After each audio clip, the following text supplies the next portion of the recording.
Hey guys, thanks for clicking the video. I just wanted to give you a heads up before we start this. I recorded this a long time ago. The clips are not great. I apologize that it's not the best angles and stuff. I tried to edit it the best I could, but I also didn't want to just not use content that was good, that could be helpful or like enjoyable for somebody else to watch. So yeah, I apologize. This is not the quality of content that I want to do going forward. I'm just trying to use up the old stuff, make space on computers and SD cards and all that kind of stuff. So yeah, I hope you enjoy the video, and thanks for your patience with me. Hello, people of the internet. We're inside of the tank. It's a stainless steel water tank. I've been in here before, welded stuff in here before. It's been about a year or so, and customer's complaint is it leaks. So basically what we're doing here is we've got like baffles, top and bottom, and then the cracks down in there, welds that have been welded before, kind of down in there. So all the red stuff, here I'll flip you guys around. So all the red stuff is penetrant. It's that can over there. You get focus, there you go. It's just like red dye. You spray on stuff and you give it a few minutes and then you wipe it off. Just like so. Get this whole thing clean and then we'll do the next step to show you how we try and find small cracks and stuff. Somebody's made many attempts to fix this. There's some TIG welds in here, and there's a crack there, there's a crack there. This looks to be, it could be a TIG weld. Some of the stuff I did, some of the stuff the original people did, and then some guy came in here with a stick welder one time and made a big old mess. That's what all that spatter is. I think this is a TIG weld on top of a stick weld that I did maybe, or could almost be a downhead MIG. I don't know. I'm not the only person who's been in here. This truck's 20-something years old, so we're doing the thing. So I'll show you here. Let those other guys kind of soak. But once you take the next can, it's called developer. Give it a shake. And just kind of spray this on here. It should start to turn white.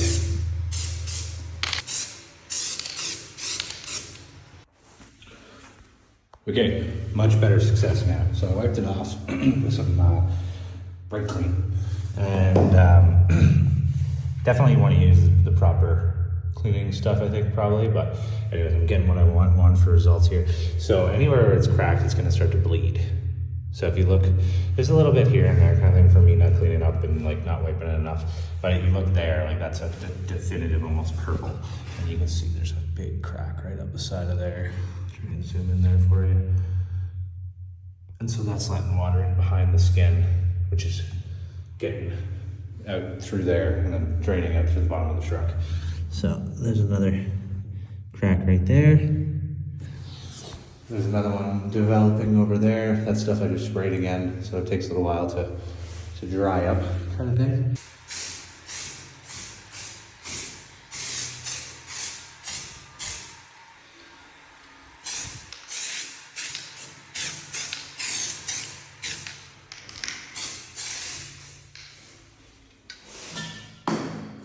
And take a look here.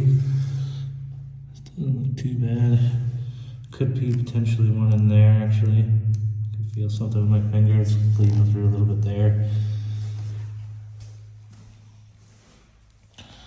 Pretty good here, but I do see a small line there. I'm gonna weld over that either way, whether that's a scratch or a crack, I don't know. I do see one there. It's starting to bleed just a little bit. So yeah, we'll let those kind of do their thing over there. I can already see one forming on top of that plate. But let's get my welding gear set up and start doing some welding. I think what I'm probably going to do, the customers requested is just to weld all the way around the patch. So I'm just going to weld all the way around it anyways. But nice to know that it's, in the corners and stuff and new stuff that's forming, not welds that I have done in the past or somebody else has done in the past. Okay, so stuff's percolated enough. Definitely got some leaks right along there. Like I said before, most of the welds have held up pretty good actually. Between the stick welds and the MIG welds and factory TIG, and in pretty good shape for the most part. It's just really kind of the corners of the baffles that are going, at least on this side and that side. So I took a bold move and just removed the baffle altogether. If you've ever taken stainless steel nuts apart, you know that it can be kind of risky. And I have get this thing back to this guy, like not a lot of time. It's like 3 o'clock today, and it's like 11 now. So he's going to be waiting a little bit. We're not going to get all this done. I'm going to start by just focusing on getting everything welded that's cracked, and then I can fulfill the weld everything thing, but there's not enough time here.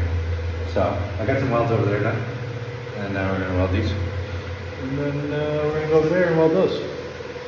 So we'll get somewhere with it. I'm not going to double weld all this, but I'll set you guys up here and do some welds. My phone has a magnet on it. Stainless steel is not magnetic, so you have to be creative here.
Okay, so we got the cracks.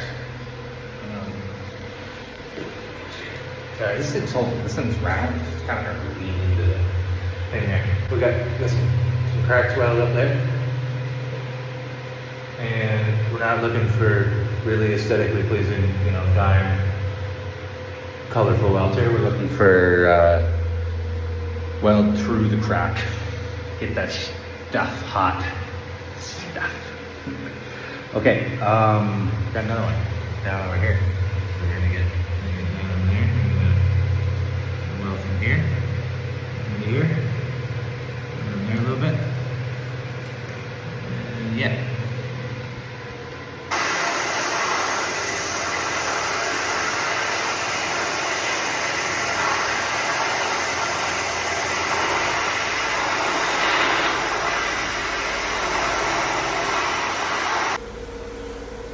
Alright, so it's had a lot of time to develop now, so we got good coverage here now. So you can see there's a big crack there. That's what that bleed out's from. The lack of fusion there.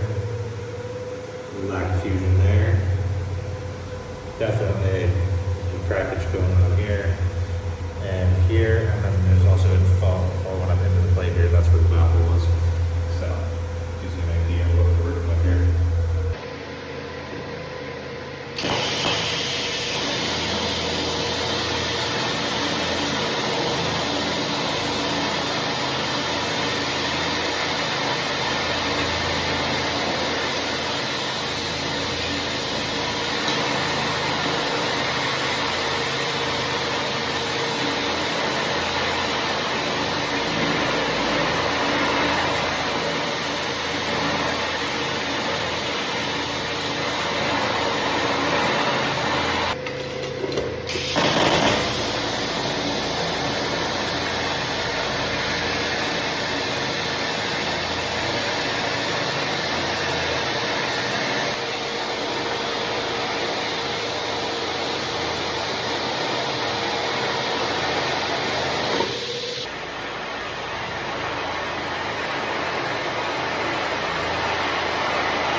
Okay, and that's the end. I apologize, there's not like a walkthrough at the end.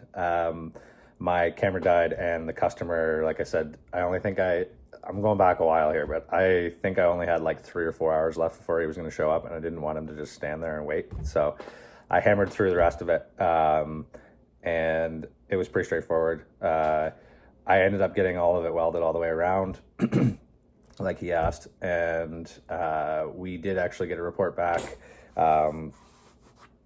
I think like a week later or 2 weeks later, before he was having like a pretty steady stream of water pouring out of the bottom of the tank. It's just the tank's just designed to hold water, and he is a water delivery business. So he works for like golf courses and stuff like that. People with water cisterns, swimming pools, all that kind of thing. So a little bit of water coming out of the tank it's water. It's not the end of the world, but at the same time, he doesn't want to lose his load. So yeah, he reported back that there was no more leaks. So that's pretty cool. I feel like this is kind of like a reoccurring thing. Like I'll probably see this tank again in another year or something like that, and there'll be new stuff.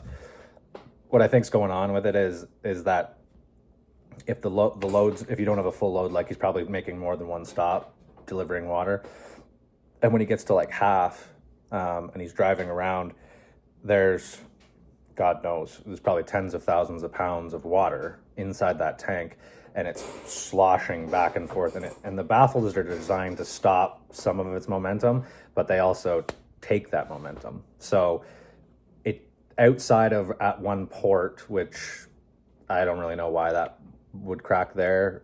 It's hard to say. It could be how it's formed. It could be how the hose hooks up to it. It could be like, like vibration. I don't know. I don't really know.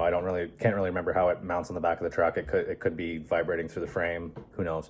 But those baffles are really the problem. So yeah, I think going forward, it's probably just going to be the same thing. Just dye penetrant and try and fix it up. So don't be surprised if you see another video about it. But yeah, I'm really happy to hear that it's not leaking for him, and he's been a good customer. So anyways, I'm just rambling now at this point. Thank you very much for watching.